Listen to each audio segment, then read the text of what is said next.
Good morning. If you've been with us the last couple of weeks, we are walking through the Gospel of James together. And if you're not familiar with James, he's the half brother of Jesus. So same mom, different dads if you need a family tree there. But what I love about James is that he did not believe that his brother was the Messiah while he was alive, which honestly, while Jesus was alive, I should clarify, which honestly makes him the most relatable person in the Bible, if you ask me, because I don't care how spiritual you are.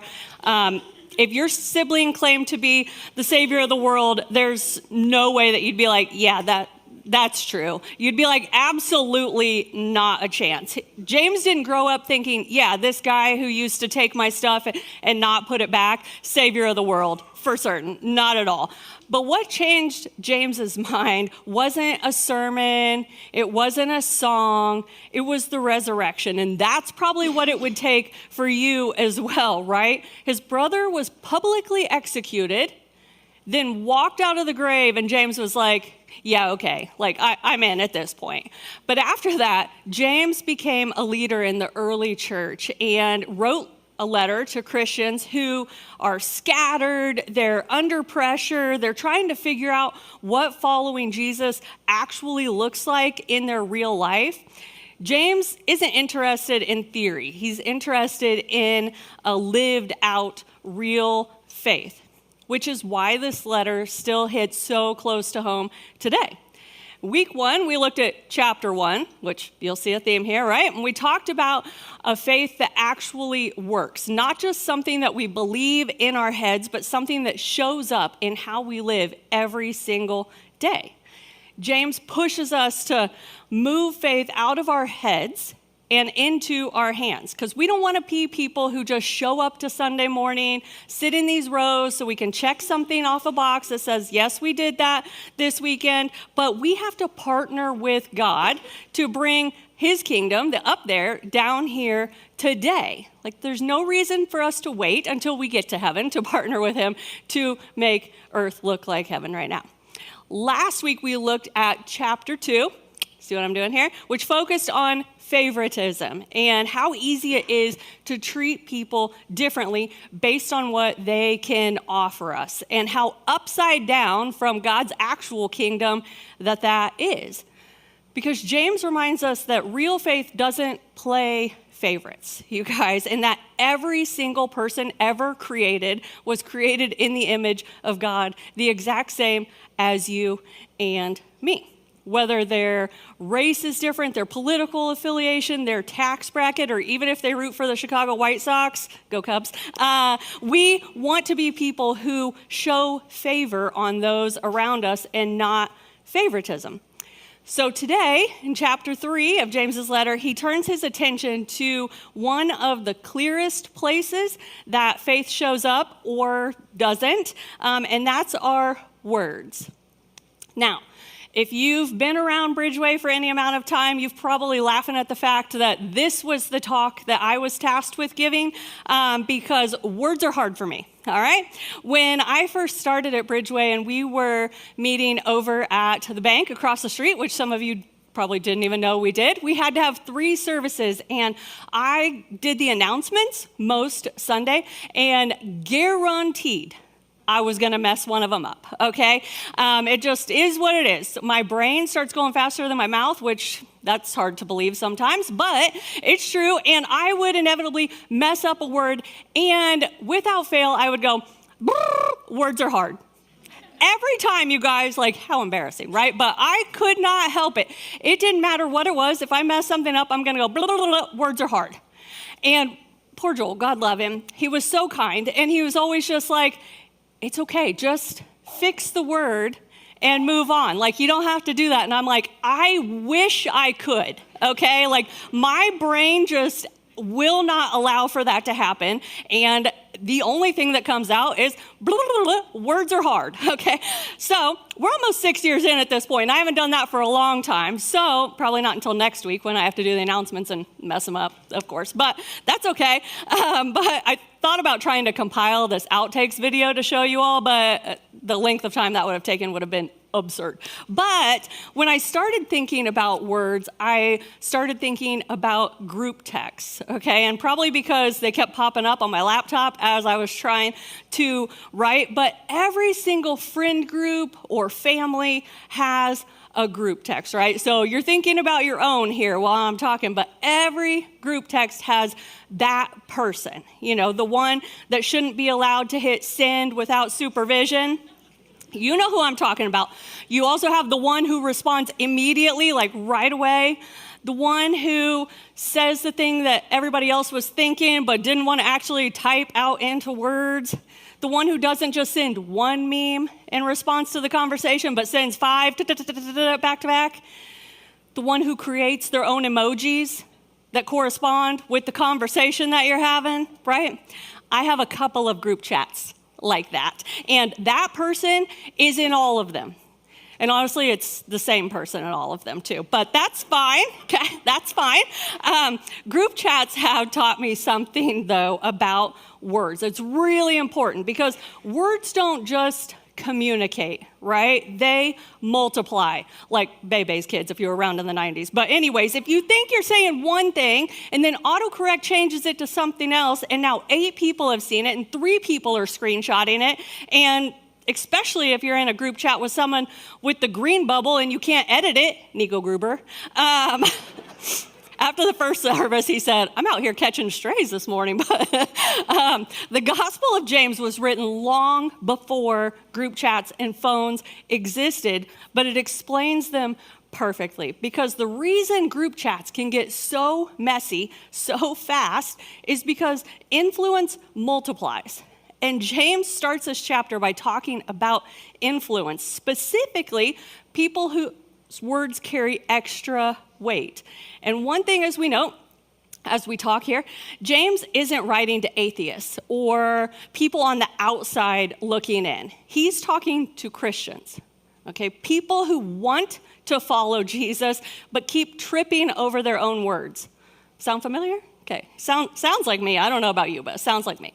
He starts out this way. He says, not many of you should become teachers, my fellow believers, because you know that we who teach will be judged more strictly. We all stumble in many ways. Anyone who is never at fault in what they say is perfect, able to keep their whole body in check. James starts with teachers and preachers not because they're worse, but because they have influence, right?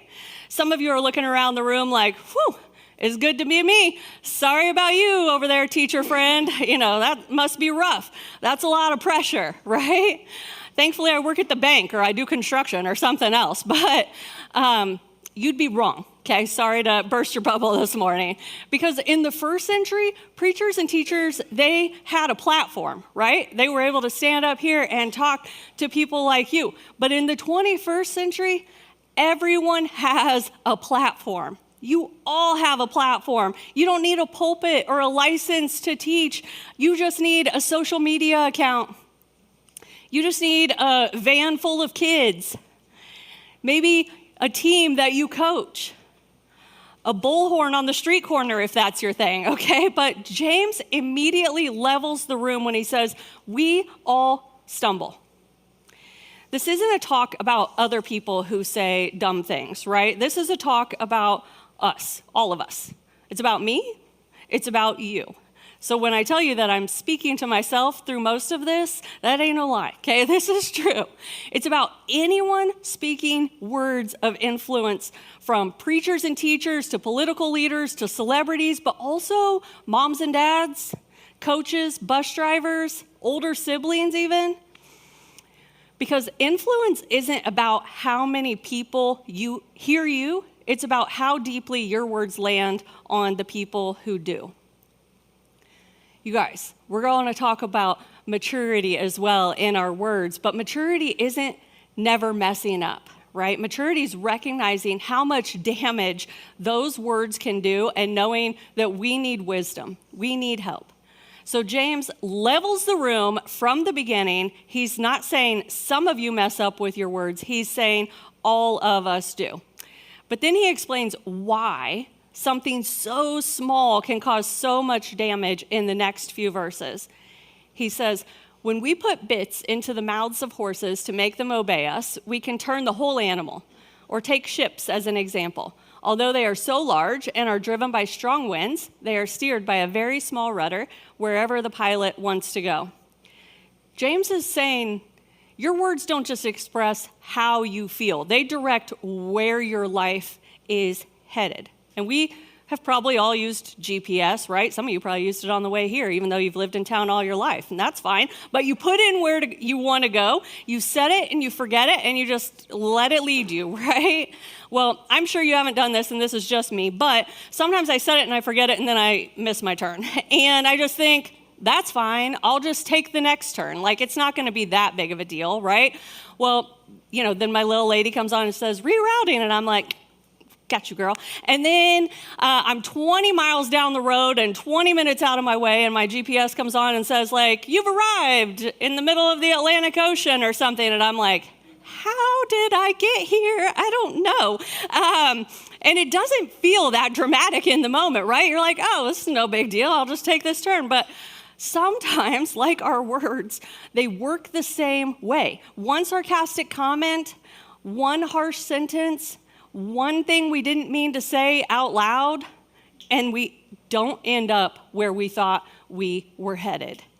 You guys, one sentence can escalate a fight in the blink of an eye, can end an entire relationship in an instant. One sentence, you guys, can undo trust that'll take so long to repair or build back up. One sentence can shift the whole environment or mood of a room. But then James adds, likewise, the tongue is a small part of the body, but it makes great boasts. We underestimate words because they're small, right? But small doesn't mean insignificant. It means steering power. If words can steer things in a good direction, they can also take them someplace you did not intend to go. People with influence, AKA all of us, right? We've established can guide people in the wrong direction too with our words. We can humiliate others. We can try to assert our power over others instead of using our words to heal or guide or comfort or extend grace to people. Last year during Night to Shine, which is coming up again in February, I had a clear timeline of events. And if you know me, I'm very this is the timeline, okay? This is what we're doing. I often have a different timeline in my head, but I always have one that's printed out as well. And so last year, I had on the timeline that these doors to the auditorium did not open until 6 p.m., okay? Because that's when it starts. The guests walk in, it's this big aha moment. The room is decked out. There's a red carpet. There's a hype team cheering them in. It's a whole production, okay? And it's amazing. But nobody enters this room till 6 p.m. because you're just going to ruin the whole thing, right? But we had people stationed at the door to not let people in. But occasionally I'd see people walk in through the community room, the side door, or I'd see somebody at the door, let somebody in. And I'm calm, cool, and collected. So, just kidding, never. But I walk in, and Jonathan, who you saw playing the keys this morning, was at the production booth, and I said, hey, nobody comes in until 6 o'clock. It's very important to me, da-da-da-da. He said, got you, no problem. I'm like, great. So I turn around, I walk out.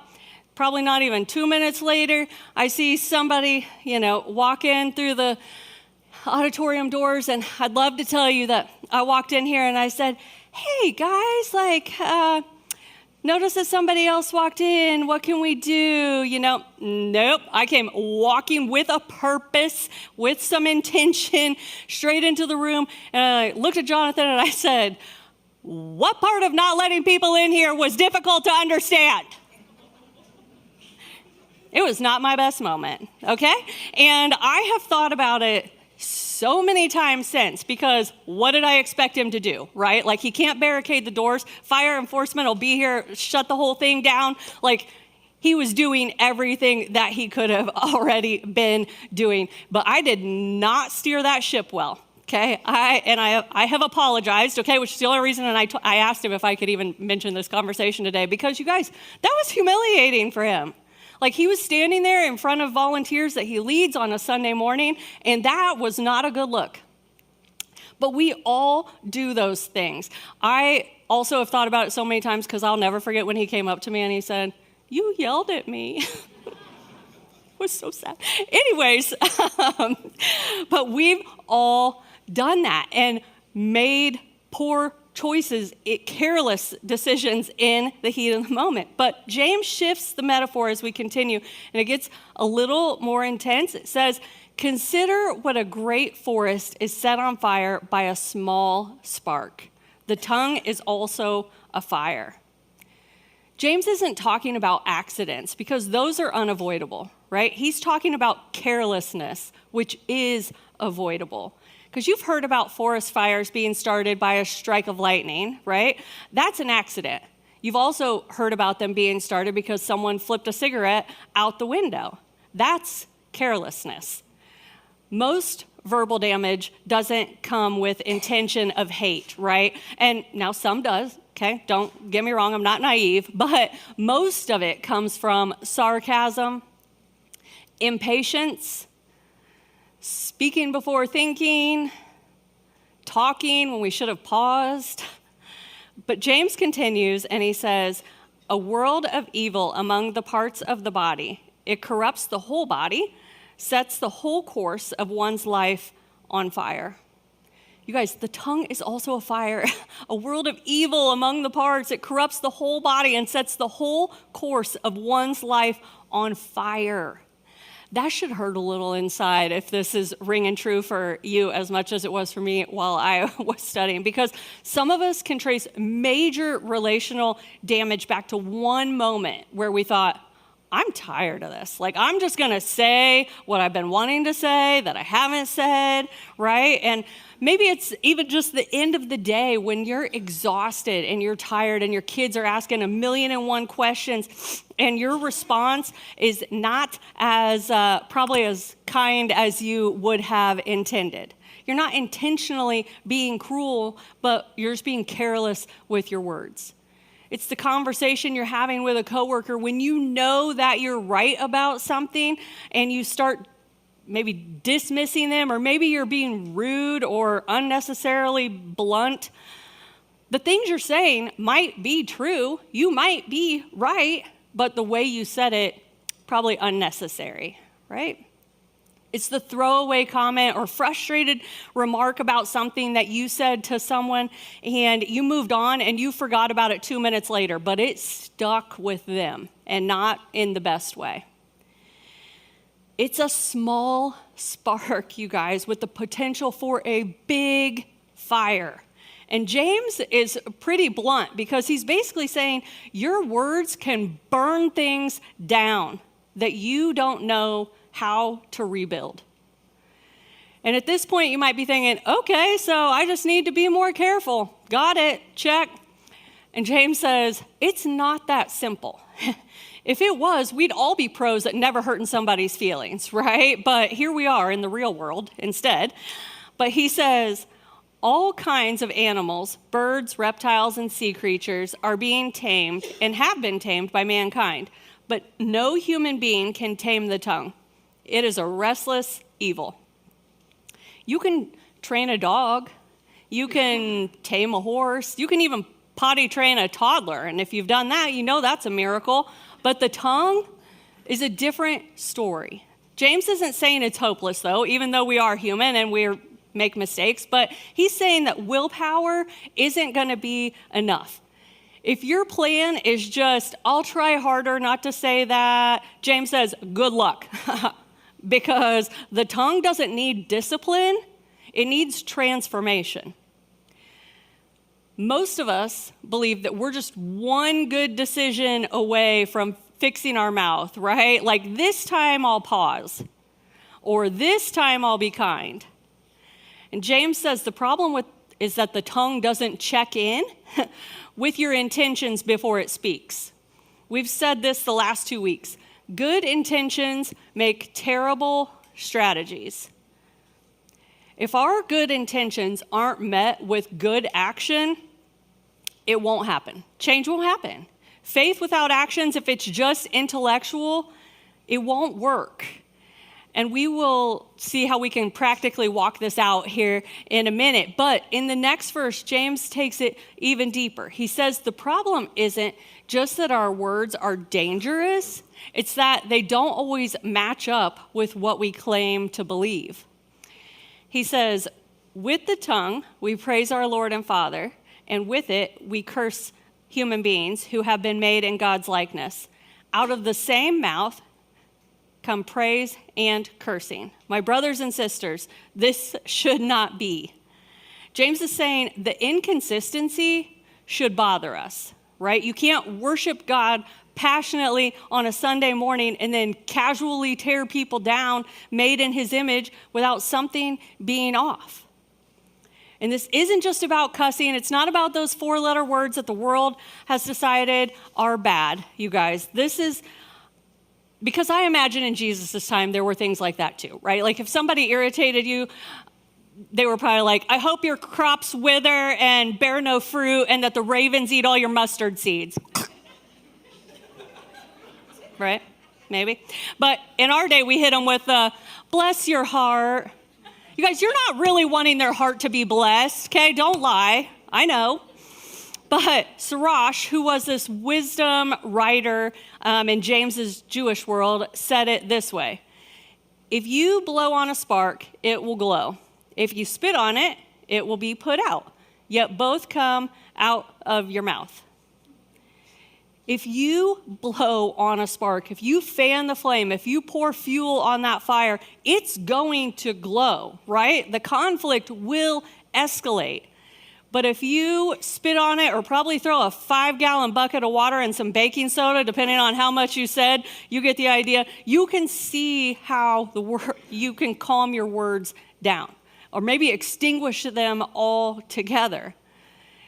James says that words reveal the source. Jesus says the exact same thing, but more directly in the Gospel of Luke. He says, no good tree bears bad fruit. For the mouth speaks what the heart is full of.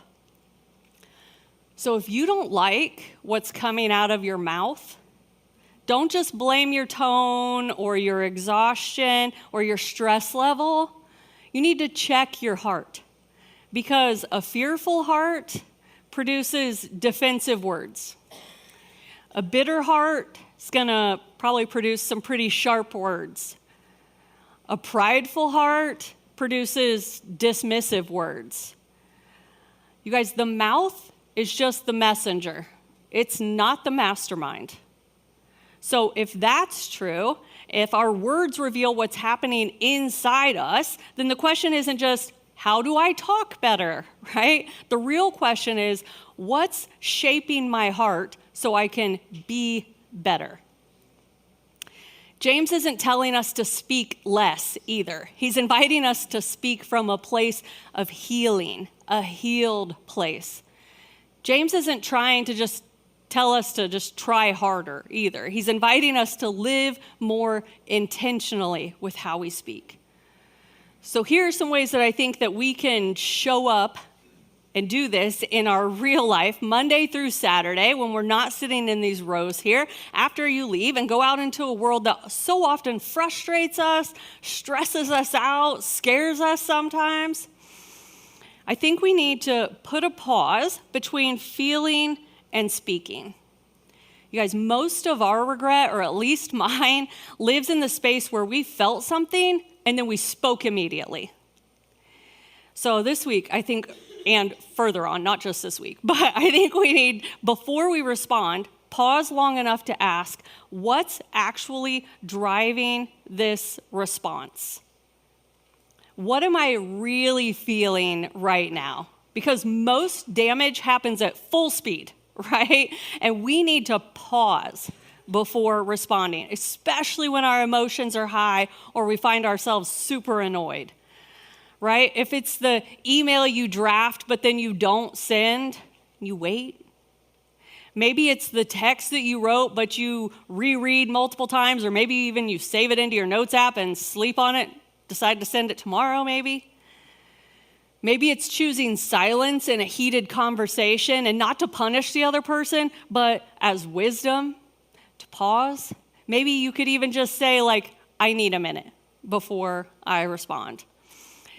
Because maybe you're feeling frustration that's actually exhaustion.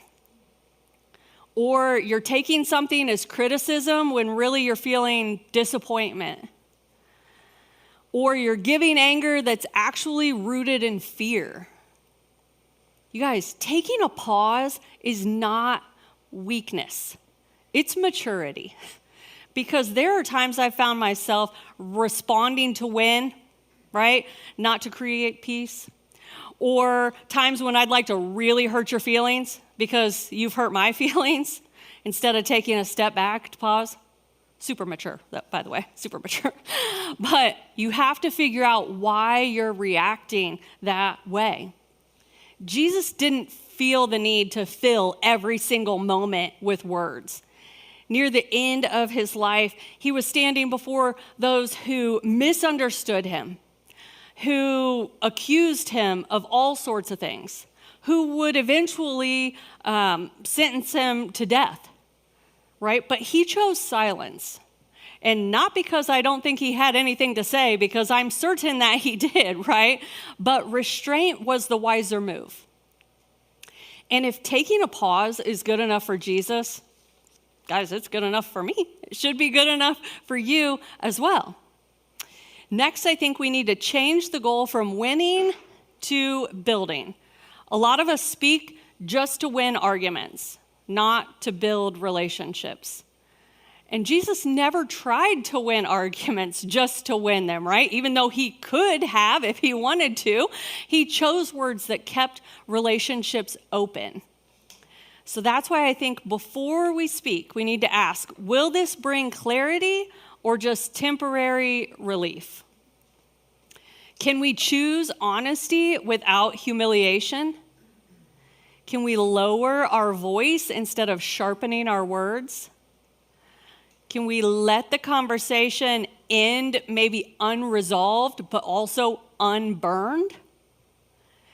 Winning a moment can cost you long term, right? Jesus consistently chose trust over triumph, though. He wasn't interested in scoring points or winning, right? He was interested in people's life transformation.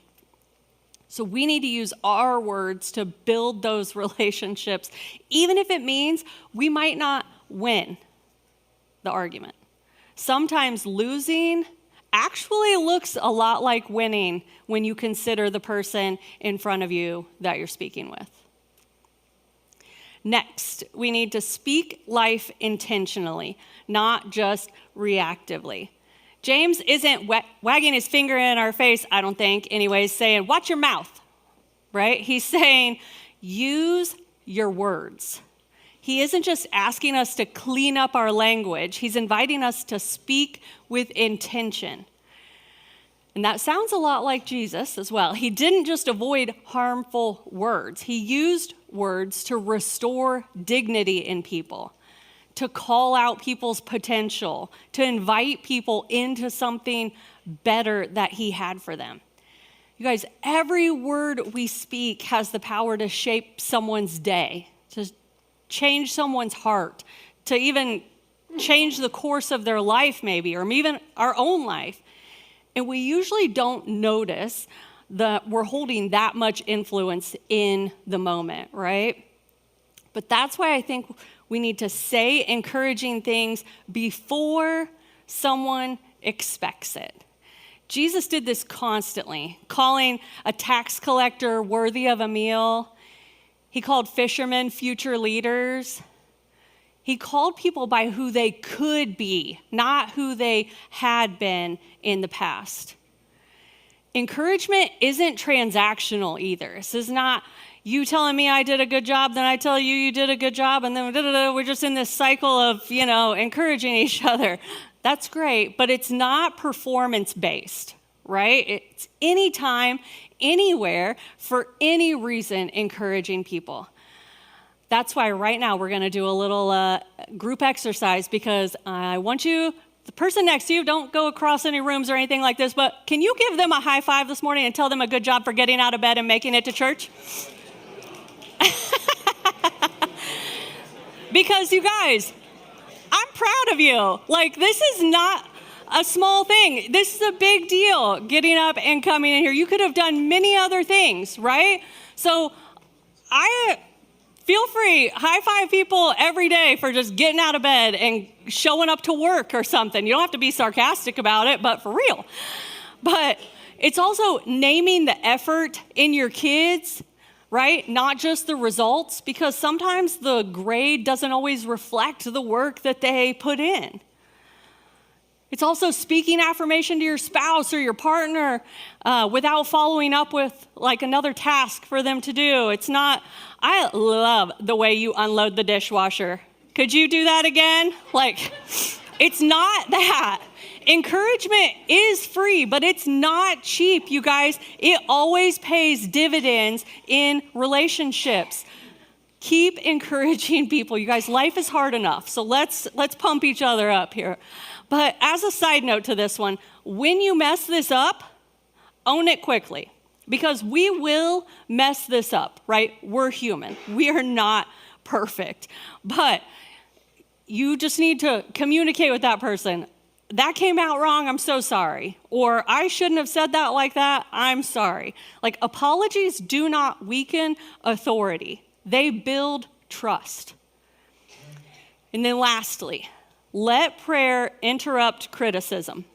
And this one is deceptively powerful.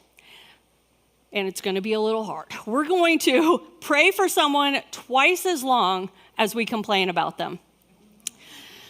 Some of us are going to be doing nothing but praying, okay? And that's okay. That's okay, all right?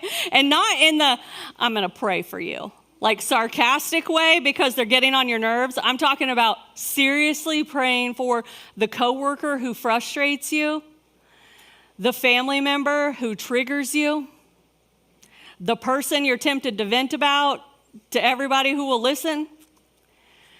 Prayer's going to change your tone before it changes circumstances. And Jesus often withdrew to pray before he responded to people. And I don't think that's a coincidence, especially when emotions were high. As a side note about James and prayer, and I didn't mention this earlier because I'm afraid this is all you're going to remember from this whole talk, and that's okay, but James's nickname was Camel Knees. Okay, and you're like, who did that to him? Who did that? But it's true, because early historians say he got the name because his knees became so hardened and calloused from spending so much time kneeling in prayer. You guys, this is what it looks like to live out your faith. Jesus modeled it. James didn't just teach about it, he was about it.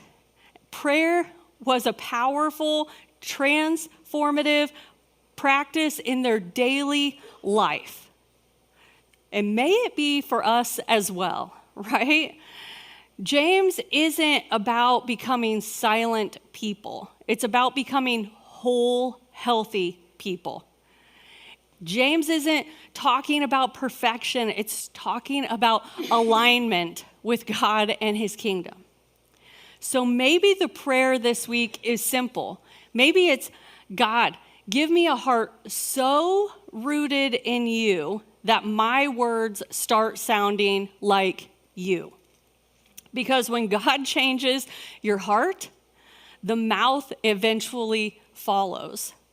I would even challenge you and myself this week to try a little experiment. For 1 week, before we speak, before we text, before we post on the social media, before we respond to the comment section on social media, we're going to ask ourselves one question. Is this coming from love or from something that needs healing? Because if it doesn't sound like what James has been talking about, don't say it, okay?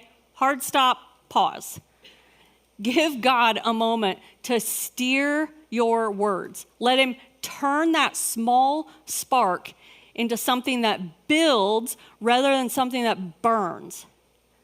Because imagine how different your conversations, your relationships, even your day could be if just one pause like this became a habit. Maybe one sentence, one moment, one small decision to let God speak through you over time, that's where the real change